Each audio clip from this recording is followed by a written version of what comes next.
उत्तर प्रदेश में ठंड जितनी तेज है, सियासत उससे कहीं ज्यादा तप रही है। विधानसभा के भीतर बहसों की गर्माहट है तो विधानसभा के बाहर दिल्ली बनाम लखनऊ की अदृश्य जंग हो रही है। सवाल सिर्फ 2027 चुनाव का नहीं बल्कि 2029 की परछाई भी इसी लड़ाई में दिख रही है। बीजेपी के भीतर नेतृत्व को लेकर जो खींचतान अब तक पर्दे के पीछे थी, वह अब संकेतों, बैठकों और बयानों के जरिए सड़कों पर उतरती हुई दिख रही है। सूत्र बताते हैं कि यह सिर्फ चुनावी रणनीति नहीं बल्कि दबदबे की असली निर्णायक लड़ाई है और इसके केंद्र में है उत्तर प्रदेश के मुख्यमंत्री योगी आदित्यनाथ। राजनीतिक सूत्रों के मुताबिक बीते दिनों मुख्यमंत्री योगी आदित्यनाथ द्वारा अपने नेतृत्व में बुलाई गई लगातार 3 अहम बैठकों ने पार्टी के भीतर हलचल बढ़ा दी।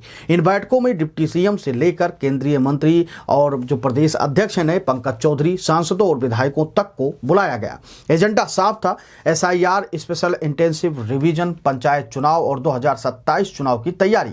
सूत्रों का कहना है कि मुख्यमंत्री ने बेहद सख्त लहजे में चेताया कि एसआईआर के चलते प्रदेश में 4 करोड़ से अधिक वोटरों के नाम कटने की आशंका है और यदि संगठन व नेता संवेदनशील नहीं हुए तो इसका सीधा नुकसान भारतीय जनता पार्टी को हो सकता है। इन्हीं बैठकों के बाद पार्टी के भीतर यह संदेश गया कि कमांड अब योगी के हाथ में है। यही संदेश कुछ हलकों को असहज कर गया।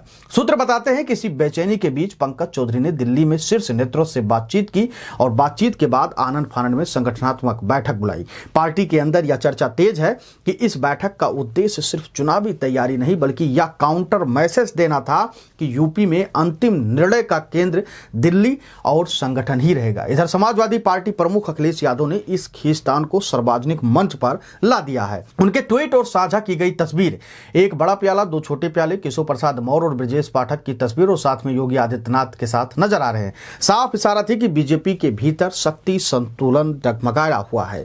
सूत्रों के मुताबिक अखिलेश का यह हमला सिर्फ राजनीतिक नहीं था बल्कि यह बीजेपी की आंतरिक दरार को मतदाताओं के सामने उजागर करने की रणनीति का एक हिस्सा था। अखिलेश यादव ने एक और ट्वीट किया जिसमें उन्होंने लिखा कि आत्म स्वीकृति, किसी को उम्मीद नहीं थी कि दिल्ली लखनऊ की लड़ाई यहां तक पहुंच जाएगी। संवैधानिक पदों पर बैठे लोग आपस में कुछ तो लोकलाज रखें और मर्यादा की सीमा न लागे। भाजपाई अपनी पार्टी के अंदर की खींचतान को चौराहे पर न लाएं। कहीं कोई बुरा मान गया तो वापस जाना पड़ेगा जो जहां सारा है। कोटीन कप सिर्फ मामला इस पूरी राजनीति में ईंधन का काम कर रहा है। सूत्र बताते हैं कि चूंकि मामला उस विभाग से जुड़ा है जो मुख्यमंत्री के अधीन आता है, यानी कि योगी के अधीन आता है, इसलिए इसे योगी की छवि से जोड़कर देखा जा रहा है। दिल्ली से दबाव बढ़ने और ठाकुरवाद के नैरेटिव को हवा मिलने की चर्चाओं के बीच योगी आदित्यनाथ ने विधानसभा में 403 विधायकों के सामने 2 टूक ऐलान कर दिया, बुलडोजर चलेगा, कोई नहीं बचेगा। यह संदेश विपक्ष के साथ साथ पार्टी के भीतर बैठे उन चेहरों के लिए भी माना जा रहा था कि बड़ा संदेश है जो इस मुद्दे को योगी के खिलाफ हथियार बनाना चाहते थे, उनके इमेज को प्रभावित करना चाहते थे। राजनीतिक सूत्रों का कहना है कि यहीं से तस्वीर साफ होती है। यह लड़ाई सिर्फ प्रशासनिक फैसलों की नहीं बल्कि भविष्य की राजनीति की है। 2027 का चुनाव योगी के चेहरे पर लड़ा जाए या 2017 की तर्ज पर संगठन और दिल्ली के नेतृत्व में लड़ा जाए, यही असली टकराव है। आरएसएस की भूमिका इस पूरे संघर्ष में निर्णायक मानी जा रही है। सूत्रों के अनुसार संघ ने दिल्ली को स्पष्ट संदेश दे दिया है कि योगी को कमजोर करने की कोशिश का असर यूपी में पार्टी की जड़ों पर पड़ेगा। संघ के भीतर यह धारणा मजबूत है कि योगी की लोकप्रियता, लॉ एंड ऑर्डर पर पकड़ और राष्ट्रवादी छवि बीजेपी की सबसे बड़ी पूंजी है। सूत्र यह भी बताते हैं कि दिल्ली की चिंता सिर्फ 2027 नहीं बल्कि 2029 है। योगी यदि यूपी में और मजबूत होते हैं और देश में अगर एक बड़े नेता के तौर पर उभरते हैं तो मोदी के बाद कौन का सवाल अपने आप तेज हो जाएगा।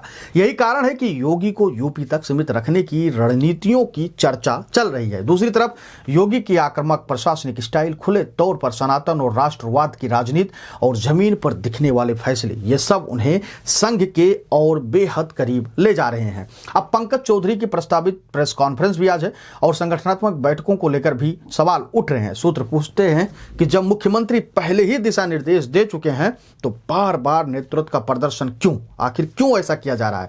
क्या यह संदेश देने की कोशिश है कि यूपी में अंतिम शब्द किसका होगा? निष्कर्ष यही है कि उत्तर प्रदेश में इस वक्त राजनीति नीति बनाम नेतृत्व से आगे बढ़कर दबदबे की लड़ाई अब बनती जा रही है। दिल्ली बनाम लखनऊ की यह जंग कब और कैसे थमेगी या आने वाले महीनों में साफ होगा, लेकिन इतना तय है कि 2027 का रण क्षेत्र तैयार हो चुका है और इसकी पटकथा सिर्फ यूपी नहीं, दिल्ली की राजनीति भी तय करेगी। इधर योगी आदित्यनाथ के एक्शन लगातार जारी हैं और अब उन्होंने अपना मौन व्रत तोड़ दिया, यानी चुप्पी, जिन विषयों पर वो साध्य दिख रहे थे उसको तोड़ दिया है। उन्होंने अखिलेश और राहुल गांधी को नमूने कहा और उसके बाद में कहा कि ये जो लोग कफ सिर्फ मामले को तूल दे रहे हैं, जब इस पर कार्रवाई होगी और बुलडोजर चलेगा तो सबसे ज्यादा यही चिल्लाएंगे। योगी आदित्यनाथ ने कई सारी तस्वीरें भी विधानसभा के अंदर दिखाई कि ये सब सपा से कनेक्ट माफिया हैं और जो सबसे बड़ा माफिया है सपा सरकार में ही उसको लाइसेंस दिया गया था। नमूने को लेकर अखिलेश काफी विचलित हुए और उन्होंने तमाम तरीके के आरोप गढ़ने शुरू कर दिए, जैसा कि उन्होंने लिखा कि केशव ब्रजेश पाठक की तस्वीरें वायरल की,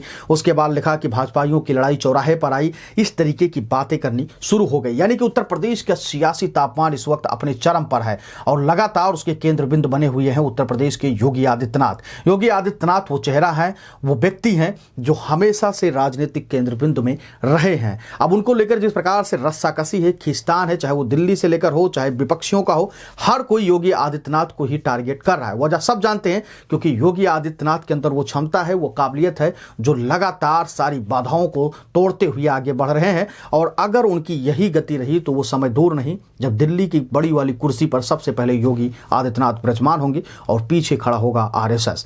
आप अपनी राय देकर हमको जरूर बताइएगा कि दिल्ली और यूपी के वर्चस्व की इस जंग में सबसे आगे आपको कौन दिखता है, किसका सबसे ज्यादा दबदबा आपको नजर आता है, और 27 के चुनाव में पंकज चौधरी और योगी आदित्यनाथ में सबसे निर्णायक चेहरा कौन होगा, या फिर सारे खेलों का असली लीडरशिप करेंगे। आप अपनी राय हमको जरूर दीजिएगा, क्योंकि आपकी राय बेहद महत्वपूर्ण होती है। धन्यवाद।